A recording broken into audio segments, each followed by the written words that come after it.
Salam sejahtera kepada pelajar-pelajar cikgu. Kali ini kita akan meneruskan perbincangan kita bagi bab 6 iaitu pengukuhan negara dan bangsa Malaysia. Untuk perbincangan kita kali ini, kita akan memfokuskan kepada reaksi dalam negeri terhadap pembentukan Malaysia.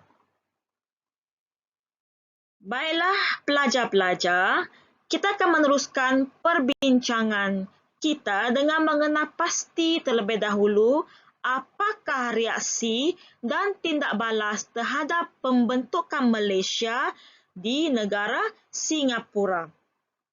Lee Kuan Yew, Ketua Menteri Singapura, telah bersetuju dengan pembentukan. Kita highlight dahulu kata kunci yang pertama iaitu Lee Kuan Yew bersetuju. Seterusnya, kita akan melihat kepada apakah faktor yang menyebabkan beliau bersetuju dengan pembentukan. Lee Kuan Yew sebenarnya bimbang dengan pengaruh parti berhaluan kiri iaitu Barisan Sosialis. Maka dengan itu, Majlis Undangan Negeri Singapura bersetuju dengan penggabungan Singapura dalam Malaysia. Namun, terdapat juga parti yang menentang di Singapura berkenaan dengan pembentukan Malaysia. Antara parti tersebut ialah Parti Buruh yang dipimpin oleh David Marshall. Selain itu, Parti Rakyat Bersatu yang dipimpin oleh Ong Eng Guan. Kedua parti tersebut telah menganggap bahawa pembentukan Malaysia merupakan satu bentuk penjajahan baru ataupun neokolonialisme. Mereka menuntut kerajaan Singapura untuk mendapatkan pandangan rakyat terlebih dahulu. Hasil daripada desakan parti pembangkang tersebut, maka dengan itu satu pungutan suara atau referendum diadakan pada 1 September 1962. Hasil daripada pungutan suara, rakyat Singapura memilih untuk bergabung di dalam Persekutuan Malaysia. Seterusnya, kita akan melihat kepada apakah reaksi masyarakat Sabah dan Sarawak berkenaan dengan pembentukan Malaysia. Reaksi segera daripada masyarakat kedua negeri ini ialah mereka menolak cadangan pembentukan Malaysia. Ini kerana penduduk dari kedua-dua negeri ini ingin kekal di bawah pemerintahan British kerana mereka belum ada keyakinan untuk membentuk pemerintahan sendiri. Pelajar-pelajar sila beri tumpuan kepada fakta ini. Antara parti yang ditubuhkan di Sarawak yang mana menentang pembentukan Sarawak ialah Parti Bersatu Rakyat Sarawak SUPP yang ditubuhkan pada bulan Jun 1959. Pengerusinya ialah Ong Ki Hui.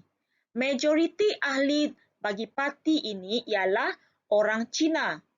Mereka tidak menyokong pembentukan Malaysia kerana mereka bimbang Sarawak akan dikuasai oleh Persekutuan Tanah Melayu. Seterusnya, parti yang menyokong pembentukan Malaysia pula ialah Parti Negara Sarawak ataupun dikenali sebagai PANAS. Parti ini ditubuhkan pada bulan April 1960. Dipimpin oleh Datuk Bandar Abang Haji Mustafa dan ahli-ahlinya terdiri daripada orang Melayu. Parti yang kedua ialah Parti Kebangsaan Sarawak ataupun dikenali sebagai SNAP. Parti ini ditubuhkan pada bulan April 1961 di mana pengasasnya ialah Stephen Kalong Ninkang. Ahlinya terdiri daripada orang Iban. Seterusnya, parti yang turut menyokong kepada pembentukan Malaysia ialah Barisan Rakyat Jati Sarawak ataupun dikenali sebagai Berjasa. Parti ini ditubuhkan pada bulan Disember 1961. Parti Berjasa diketuai oleh Abdul Rahman Yaakob dan parti ini merupakan parti berbilang kaum. Ahli-ahli bagi Parti Berjasa terdiri daripada orang Melayu dan Melanau. Untuk makluman pelajar-pelajar sekalian, terdapat juga parti yang menyokong pembentukan walaupun mereka menentang pada mulanya. Ini kerana mereka inginkan diberikan kemerdekaan terlebih dahulu. Antara parti tersebut ialah Parti Pesaka Anak Sarawak. Parti Pesaka Anak Sarawak ini dipimpin oleh Temenggung juga. Ditubuhkan pada bulan Ogos 1962. Seterusnya ialah Parti Sarawak Chinese Association ataupun dikenali sebagai SCA. Ditubuhkan pada bulan Julai 1962 dan ahlinya terdiri daripada orang Cina. Maka dengan itu, Parti Perikatan Sarawak berjaya diwujudkan hasil gabungan parti SNAP, PANAS, Berjasa, SCA dan Pesaka dan membentuk Parti Perikatan Sarawak pada bulan Oktober 1962. Baiklah pelajar-pelajar, seterusnya kita akan melihat bagaimanakah reaksi daripada negeri Sabah. Terdapat parti-parti politik sebelum 1963. Namun, terdapat parti politik ditubuhkan sebagai reaksi kepada pengumuman Tunku Abdul Rahman tentang pembentukan Malaysia. Antara tujuan parti politik di Sabah ditubuhkan ialah untuk mengemukakan pandangan serta mendapatkan sokongan tentang pembentukan Malaysia. Antara parti tersebut ialah Pertubuhan Kebangsaan Kadazan Bersatu atau UNKO.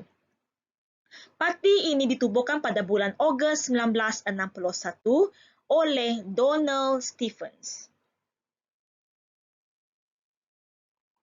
Seterusnya ialah Parti Pertubuhan Kebangsaan Sabah Bersatu atau USNO ditubuhkan pada bulan Disember 1961. Pengasas bagi Parti USNO ialah Datu Mustafa Datu Harun. Seterusnya ialah Parti Posuk Momogun yang ditubuhkan pada bulan Disember 1961. Ahli-ahlinya terdiri daripada kaum dusun dan kadazan. Parti Pasok Momogun ini diketuai oleh G.S. Sundang. Terdapat juga parti orang Cina yang menyokong pembentukan.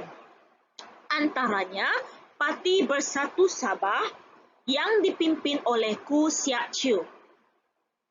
Parti Demokratik Sabah dipimpin oleh Peter Chin, merupakan parti orang Cina yang kedua. Kelima-lima parti ini telah bersatu membentuk Parti Perikatan Sabah yang telah mengemukakan 20 syarat yang dikenali sebagai Perkara 20. Tuntutan juga diterima oleh Sarawak. Tuntutan ini dapat melindungi hak kepentingan negeri Sarawak dan Sabah. Hak ini dikenali sebagai hak wilayah asingan. Pelajar-pelajar sila ambil perhatian dan rekod nota ataupun fakta penting ini yang berkenaan dengan hak wilayah asingan. Seterusnya kita akan melihat kepada perkara yang disentuh dalam hak wilayah asingan. Antaranya berkenaan dengan perkara ketuan negeri, bahasa kebangsaan, agama Islam, hak ehwal kebangsaan, kerakyatan, peruntukan kewangan dan juga pelajaran. Untuk makluman pelajar-pelajar, menjelang akhir tahun 1961, ramai penduduk Sabah dan Sarawak menyokong pembentukan Malaysia. Apakah sebab kepada perubahan sikap ini ya? Yang pertama, kerana usaha kerajaan British dan Persekutuan Tanah Melayu dalam menjelaskan gagasan Malaysia. Seterusnya, sikap perpaduan dan sikap toleransi pemimpin Tanah Melayu yang ditunjukkan kepada Sabah dan Sarawak. Dan yang terakhir sekali ialah kerjasama yang diberikan oleh pemimpin Sarawak dan Sabah. Baiklah, seterusnya kita akan mengenal pasti bagaimanakah reaksi daripada Brunei berkenaan dengan pembentukan Malaysia. Pada awalnya, Sultan Omar Ali Saifuddin menyokong gagasan Malaysia. Namun demikian, mendapat tentangan daripada Parti Rakyat Brunei yang diketuai oleh A.M. Azahari. A.M. Azahari berpendapat bahawa pembentukan Malaysia akan menghalang cita-citanya untuk menubuh kerajaan Kalimantan Utara yang terdiri daripada Sarawak, Sabah dan Brunei. Beliau turut menganggap bahawa gagasan Malaysia sebagai satu bentuk neokolonialisme. Maka dengan itu beliau melancarkan pemberontakan Brunei di bawah Pasukan Tentera Nasional Kalimantan Utara atau TMKU pada 7 Disember 1962. Namun demikian, A.M. Azahari gagal dalam perjuangannya. Beliau akhirnya ditangkap dan diberi perlindungan politik oleh Indonesia. Akhirnya, Brunei terpaksa menarik diri daripada gagasan Malaysia. Baiklah pelajar-pelajar, daripada perbincangan kita tadi, kita boleh mengenal pasti bahawa nilai-nilai moral seperti kerjasama, tolak ansur dan perundingan sangat penting bagi menghadapi sesuatu masalah, terutamanya dalam bidang politik ataupun dalam menyelesaikan masalah perpaduan kaum. Baiklah pelajar-pelajar, setakat ini saja perbincangan kita untuk topik ini. Kita akan berjumpa lagi untuk membincangkan topik dari bab 6 di pembelajaran yang seterusnya. Sehingga berjumpa lagi pelajar-pelajar dan jangan lupa selepas ini cikgu akan menyediakan satu latihan untuk pelajar-pelajar lengkapkan bagi mengukuhkan lagi pemahaman dalam topik 6.3 iaitu reaksi terhadap pembentukan Malaysia. Sehingga bertemu lagi pelajar-pelajar. Bye.